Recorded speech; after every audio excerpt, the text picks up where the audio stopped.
नमस्कार. मी प्राध्यापिका मंजुषा काळे तुम्हा सर्वांचे मनापासून स्वागत करते.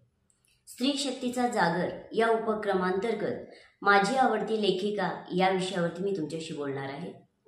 तसे पाहिले तर महाराष्ट्राला साहित्याची भूमी असे म्हणतात आणि या भूमीमध्ये अनेक लेखक कवी जन्माला आले आणि त्यांनी शब्दातून रसिक श्रोत्यांची मनं जिंकली. अशाच एक प्रतिभावंत लेखिका म्हणजे डॉक्टर विजया वाड. तर माझ्या आवडत्या लेखिका आहेत डॉक्टर विजया वाड. आधी आपण एका चित्रफितीच्या माध्यमातून त्यांच्याबद्दल सविस्तर माहिती जाणून घेऊया. चला तर.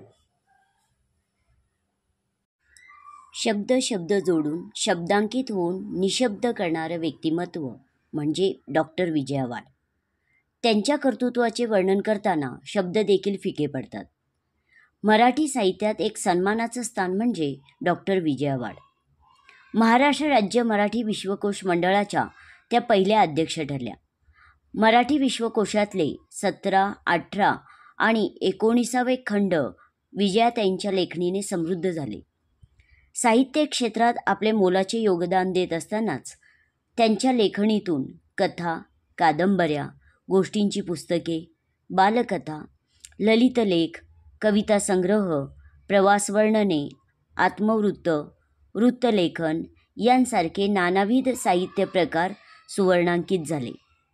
एक शिक्षिका म्हणून कार्यरत असताना त्यांनी मुलं, शिक्षक आणि पालक यांना जागरूक करून पर्यावरण प्रकल्पासारखे सामाजिक कार्यक्रमही केले.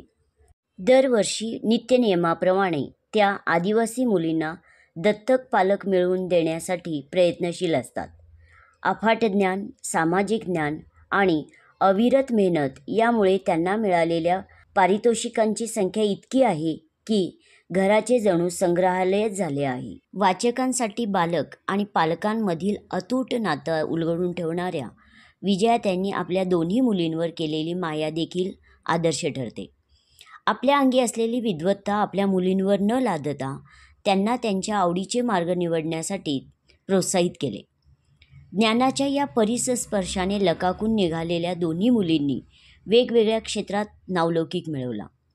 मोठी प्राजक्ता परदेशात स्थिरावली असून ती डॉक्टर आहे, तर धाकटी निशिगंधा हिने अभिनयात आपले वेगळे अस्तित्व निर्माण केले. समंजस, सालस आणि कष्टाळू निशिगंधाने अभिनयासोबतच निवेदन, लेखन आणि अध्ययन यातही विशेष ठसा उमटवला. शब्दांवरील प्रभुत्वामुळे एशावर विजय मिळवलेल्या डॉक्टर विजया वाड.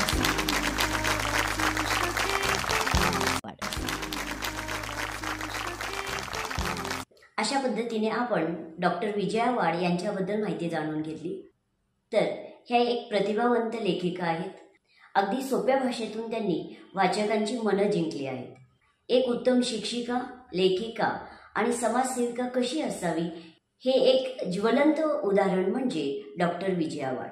त्या आवडत्या लेखिका असल्यामुळे त्यांची अनेक पुस्तकं मी वाचली आहेत, जसे की सावित्रीच्या लेकी, लेकी, आजन्मा, पैठणी, गप्पा गोष्टी अशी अनेक पुस्तके माझ्या वाचनात आली. पण सर्वात जास्त पुस्तक जे मनाला भावलं ते म्हणजे उत्तम शिक्षक होण्यासाठी. कारण मी स्वतः एक शिक्षिका आहे आणि उत्तम शिक्षक कसा असावा हे मला या पुस्तकातून शिकायला मिळालं. म्हणून हे पुस्तक मनाला जास्त भावलं, रुचलं. म्हणून या पुस्तकाविषयी मी तुमच्याशी बोलणार आहे की या पुस्तकामध्ये डॉक्टर विजया वाड यांनी अनेक प्रसंगामधून उत्तम शिक्षक कसा असावा याबद्दल माहिती सांगितलेली आहे. एक स्त्री शिक्षिकेचा पेहराव कसा असावा हे सुद्धा त्यांनी आपल्याला या पुस्तकातून मार्गदर्शन केलेलं आहे. मुलांना शिक्षा न करता वेगळ्या पद्धतीने शिक्षा करून त्यांना अभ्यासाला कसे प्रवृत्त करावे हे सुद्धा त्यांनी या पुस्तकामध्ये सांगितलेले आहे. विद्यार्थ्यांनाही भावना असतात, त्यांच्या भावनांचा आदर शिक्षकांनी केला पाहिजे. तसेच चार चौघात विद्यार्थ्यांचा अपमान करू नये. जर विद्यार्थी चुकला तर त्याला समज देऊन त्याची चूक पालकांच्या निदर्शनास आणून द्यावी.